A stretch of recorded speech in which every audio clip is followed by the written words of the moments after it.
में उन्होंने मुझे बुलाया, वलीमा किया बूफे में। डिफेंस में शादी की थी उन्होंने दूसरी, बूफे में वलीमा ना, वो भाई 25 खाने, आपकी मर्जी जो मर्जी खाएं। मैं चला गया, मेरे बहुत करीबी दोस्त थे, बड़े खुशी खुशी मिल रहे हैं ना हर एक से, अस्सलाम वालेकुम मेरी शादी हुई है, अस्सलाम वालेकुम। मुझे पता था कि जब इसकी बीवी को, उनको बीवी को पता नहीं था ससुराल को, पहले मैं लोगों से कह रहा था ये जितना अभी ये चमक रहा है ना, ये इसकी हालत देखना एक हफ्ते बाद। वो समझ रहा था कुछ भी नहीं होगा, वो समझ रहा था सब खुश हैं और सब मुझे मुबारकबाद दे रहे हैं, कोई बटेर खा रहा है, कोई बड़ा वीआईपी वलीमा किया, कोई फ़िश खा रहा है और ला के पूछ रहे हैं आप बटेर ले आऊँ आपके लिए या फ़िश लेकर आऊँ आप। तो लोग बड़ी हसरत से उसको देख रहे थे, यार मुफ्ती साहब आपके बयान सुन के इसने शादी की और देखें कैसा चेहरा चमक रहा है। दूल्हा भी बड़ा थोड़ा हैंडसम था, तो कैसा चेहरा चमक रहा है। मैंने कहा अभी इसको पता नहीं है बेचारे को इसके साथ होने वाला क्या है।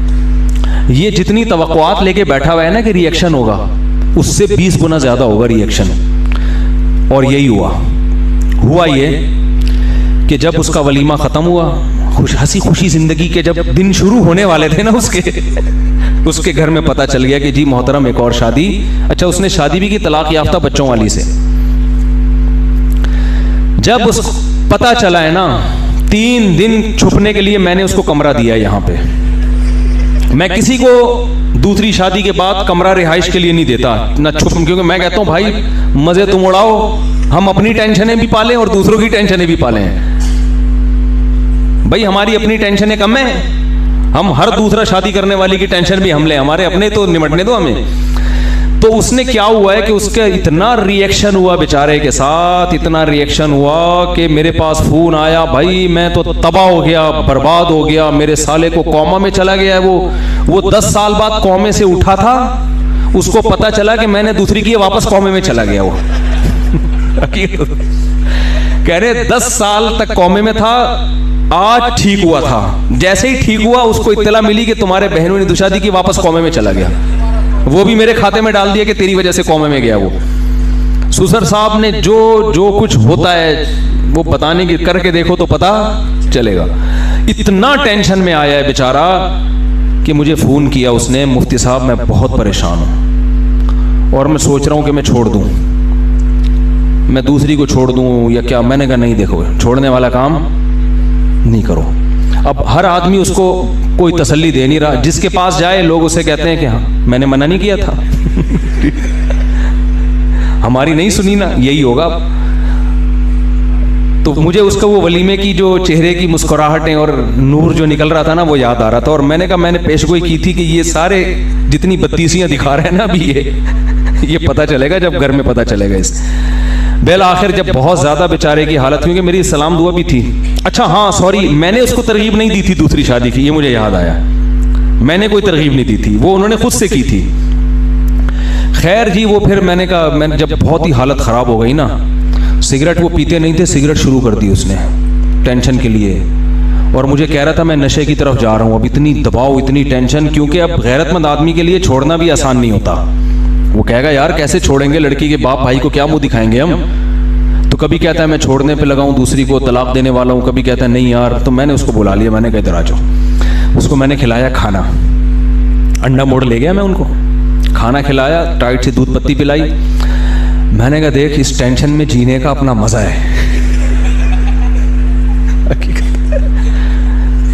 मैंने कहा आप अपनी बाइक या गाड़ी के पीछे मोस्ट वांटेड लिखवा दो। मैंने कहा देखो बड़े बड़े दहशतगर्द होते हैं जो मोस्ट वांटेड पता नहीं सैकड़ों लोगों को कत्ल करने के बाद बनते हैं जाके, और इतने डकैतियां की होती हैं फिर जाके मोस्ट वांटेड बनते हैं। आप बचपन में मोस्ट वांटेड, और बड़े फख्र से बताते हैं ना, वो बड़े बड़े दहशतगर्द डॉन बड़े होते हैं, इलाके के बदमाश बने होते हैं। मैंने कहा गरेबान खोलो, अब ये बटन बंद करने का नहीं है, बनियान के बगैर कुर्ता पहनो, बाल बिखेर लो तो, और ऐसे घूमो महल्ले का बदमाश आ रहा है की है, जिसने जो उखाड़ना है उखाड़ ले। सही है ना, वाकई में आप मजाक ना समझें। मैंने कहा ऐसे घूमो, बाल बाल बिखेर लो, बटन बल्कि टेढ़े बटन लगाओ ना, ये वाला बटन। इतना तो मैंने नहीं कहा, लेकिन आइंदा कोई करेगा तो मैं कहूंगा ये वाला बटन यहां लगा लो, एक पांचा इधर जा रहा है, एक पांचा नीचे। और ऐसे घूमो, बोला जिसके बाप ने जो उखाड़ना है उखाड़ ले। क्योंकि लोग पता है बेगैरती के ताने, तुझे छोटे छोटे बच्चों की हया नहीं आई, तुझे अपनी माँ का ख्याल नहीं आया, तुझे अपने कौमे में उठे हुए साले का ख्याल नहीं आया, कौमे से उठे हुए साले का ख्याल।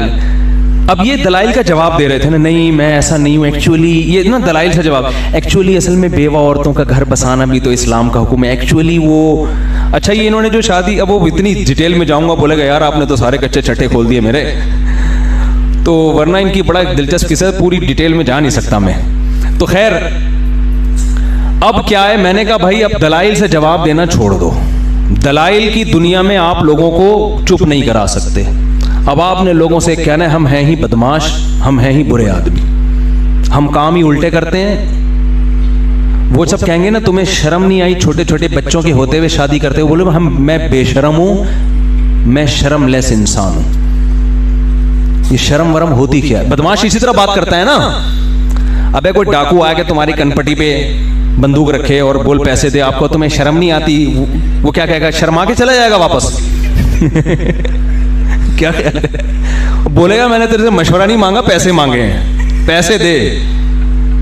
तो दूसरी शादी भी काम बदमाशी वाला है, ये तमीज से बास काम होते अच्छे हैं मगर मुआशरे ने उसको बदमाशी बना दिया है। अगर आप दलाइल देने पे आ गए जी, एक्चुअली देखें वो मुफ्ती साहब का मैंने बयान सुना था, वो एक्चुअली औरतें ज़्यादा हैं मर्द कम हैं, ये बेचारी बेवा कहाँ, ये बेवा अगर तुम्हारी बहन होती तो भी तुम इसी तरह रिएक्शन कर रहे होते। दलाइल से बात समझ में उस वक्त कम से कम नहीं आएगी। तो मैंने कहा भाई उसका तरीका यही है कि आप गिरेबान उल्टे सीधे, शलवार के पैंटे यूं, बाल बिखेर लो और ऐसे मूछे वूछे बढ़ा लो और ऐसे बदमाशों की तरह घूमो, और जब कोई कहे यार ये देखो इस बेचारे को तरस नहीं आया अपने छोटे छोटे बच्चों पे, तो बोलो भाई ये तरस वर्स दिल नाम की कोई चीज मेरे सीने में नहीं है, ठा ठा ठा।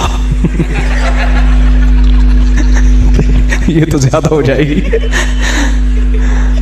वो जब मैंने 10-15 मिनट उनको ये तकरीर की ना, कह रहे खुदा की कसम इतना सुकून मिला है बता नहीं सकता, कह रहे मेरी सारी टेंशन क्या हो गई, खत्म, सारी टेंशन खत्म। वाकई उनके चेहरे से लग रहा था इनको रिलैक्स, तो रिलैक्स हो गए। रिलैक्सिंग का चुटकुला सुना है? एक सरदार जी से, वो सरदार जी भी सुन रहे होते हैं यार आजकल, सरदार जी से पूछा आर यू रिलैक्सिंग, उसने कहा नहीं I am Ranjit Singh, I am not relaxing. तो वो कह रहे मैं क्या हो गया, उन्होंने बताया ऐसा। मैंने कहा यार बस किया तो किया है, भाड़ में जाए, जिसने जो उखाड़ना है उखाड़ ले, क्या मार देंगे ना तो मार दें, शहादत हुरे मिल जाएंगे इसके बदले में आखिर।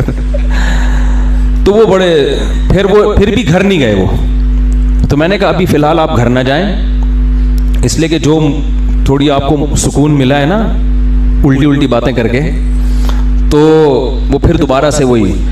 तो मैंने कहा कि अब आप ऐसा करें कि आपके ससुराल वाले बोलेंगे आधा दामाद था अब आधे से भी गए, वो आधा दामाद शेर होने पर इतनी तकलीफ है, तो अब आप उनको ये शो कराओ पूरा दामाद मार्केट से क्या हो गया है शार्ट, नंबर बंद कर दो। अब वो बेचारे फ़ोन कर रहे हैं कहाँ गया किधर गया, अब वो ना उनको गम, अबे इतनी हालत में कहीं खुदकुशी तो नहीं कर ली इसने, क्योंकि उसकी हालत ऐसी हो गई थी कि लग रहा था ये मर जाएगा। तो वो टेंशन में भाई कहाँ हैं। तो मैंने कहा जब बहुत ज़्यादा उनको फिक्र हो जाए ना कि बंदा ही ना शार्ट हो गया, तो फिर बोला मैं एक मुनहनी सी आवाज़ निकालो, मैं जिंदा हूँ, ये नहीं बताना यहाँ पर हूँ, वरना मैंने कहा जो तुम्हारी हालत है फिर मेरी हालत हो जाएगी हकीकत, और तुम्हारी तो